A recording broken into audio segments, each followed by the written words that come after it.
embahada, pamumuno po ng aming Ambassador Wilfredo Santos, ang aming pong community na naririto, Panginoon, at patuloy na nagsusumikap na itaguyod ang kapakanan at karapatan ng mga Pilipino. Alam po namin, Panginoon, na ang mga manggagawang migrante ay tunay ng bayani. Subalit kinakailangan po kami gumawa para sa aming bayan, tumuloy sa aming pagkakaisa at pagkaisa, Panginoon, patungo sa nagaganda ng aming sambayanang Pilipino sa anumbang bahagi at lupa kami naroon. Masasabi po, Panginoon, ang gawain ngayong hapon upang anuman ang aming gawain sa pamamagitan ng masasayang pagdiriwang na ito ay magkaroon po, Panginoon, ng pagtataguyod, lalong-lalo na po ang karapatan ng mga manggagawang migrante, mga Pilipino sa ibayong dagat. May pagpatuloy po at may pagpunyagi, Panginoon, ang kanilang kakayanan. At Panginoon, masasabi po rin ang mga bansa na kanila pong tinagbibilangan. Lord, we ask also to bless our host country as we pray today for the migrant workers traveling and working in this part of the world. Protect each and every one of us and bring us peace, Lord, especially peace in the Middle East. Grant us and embrace us all, Lord, by the power of your love. And we ask this, O Heavenly Father, in the name of Jesus Christ our Lord. Amen. Manatili po tayo nakatayo para sa pambansang awit.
Pwede na po tayong umupo.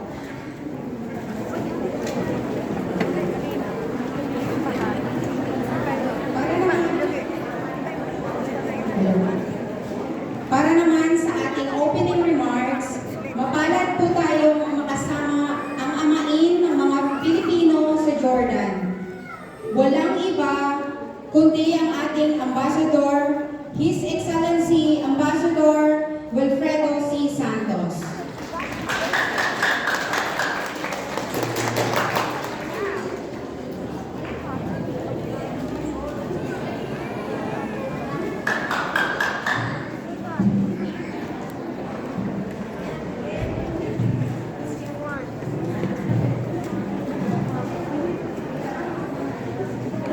Magandang hapon po sa inyong lahat.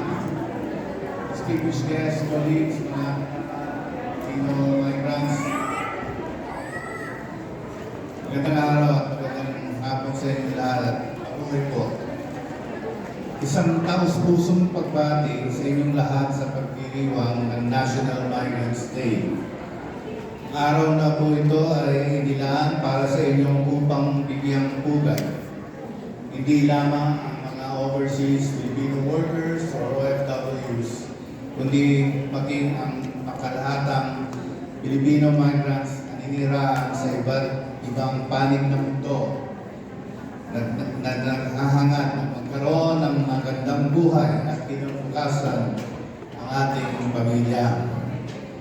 Binabati ko rin ang mga kinatawan ng Migrant Workers Office, Jordan, sa pamumuno ni OIC Ala J.B. Bedinda at ang Overseas Welfare Workers Office sa pangunguna ni Welfare Officer Rosalyn Lavid sa kanilang matagumpay na pag-organize ng pagtitipong ito. Let me greet also Father Gerard Metal and of course our hardworking officers of the Philippine Embassy, si Consul Angeline Payumo, at bagong appointments, Consul si Sheila Marie Angeles. Kulang na lang ang confirmation niya. Na-delay lang kasi medyo may nangyari sa Senado. Pero matutuloy yun soon. Ngayong araw na ito ay nais kong ipaalala sa ating mga kabayan ng ikatatlo ng haligi ng patakarang panlabas ng Pilipinas o Philippine Foreign Policy ay ang siguruhin ang proteksyon at kapakanan o welfare ng ating mga overseas workers, maging manggagawa, permanenteng residente o estudyante na naninirahan sa labas ng Pilipinas. Ang pamahalaan ng Pilipinas sa pamamagitan ng Philippine Embassy dito sa Jordan, katuwang ang MW Jordan at OWA ay nanatiling handa upang magbigay proteksyon at tutukan ang mga kapakanan ng mga Pilipino sa Jordan. Gayunpaman, kaakibat at pangangalagaan ito ng ating responsibilidad. Mahalagang malaman din ng bawat Pilipino ang mga benepisyong nakalalang ng ating gobyerno. Siguraduhin valid ang mga employment contract, ay inyong mga work permits at inyong OWA membership. Siguraduhin din na kayo ay nakakapag-ipon para sa inyong retirement at sa inyong kinabukasan. Tandaan nyo, hindi kayo bata for the rest of your life, no? For all your life. Kailangan din magtabi kayo. Alam ko na nagsusustento kayo sa mga pamilya nyo, pero kailangan din magtabi kayo para sa sarili nyo when you reach old age. You will be the ones to attend to yourself. You cannot depend on your family. They will have their own families. Panghuli,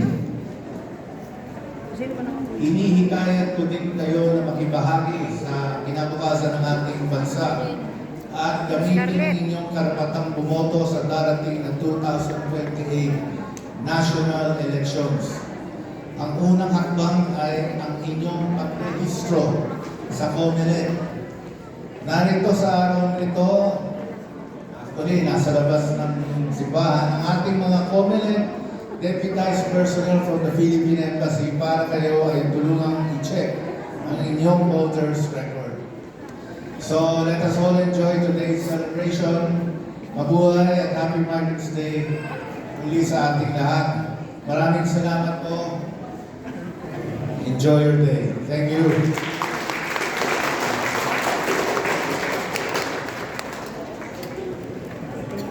Maraming salamat po, Ambassador Santos, sa espesyal na mensahe para sa manggagawang Pilipino sa Jordan.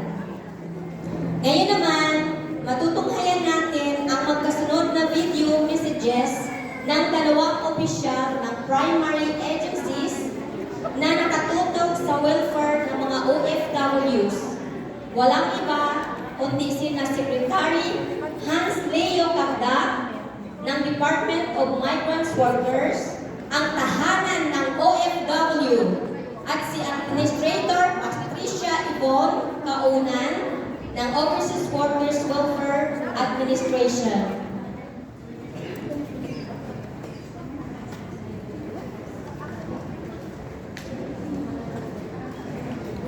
Magandang araw po sa inyo at Happy Migrant Workers Day sa inyong lahat. Taus-puso po kami bumabati mula sa inyong tahanan ng OFWs, ang Department of Migrant Workers, ng pinakamasayang pag-celebrate ng ating arawan o araw ng OFWs.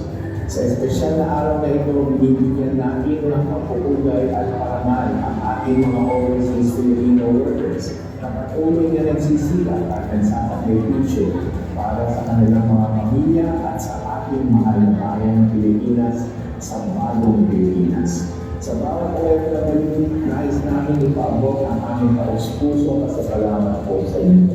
Kayo ay mukhang tanging simbolo ng sipag, tapang at malasakit ng lahing Pilipino. Hindi natin matatawagan ang inyong ambag sa ating bansa at sa kalabukasan ng inyong mga pamilya. Nananatiling matatag ang aming pangako na maging kakalapan po ninyo sa pagsusulong ng ligtas, makatarungan at makataong paggawa para sa lahat ng migranteng magagawang Pilipino. Naninindigan po kami sa DMW na itataguyod at ipagtatanggol namin ang inyong mga karapatan, dignidad at kapakanan. Mabuhay kayo po ang ating mga mahal na OFWs at OFW families. Maligayang National Migrant Workers Day sa inyong lahat.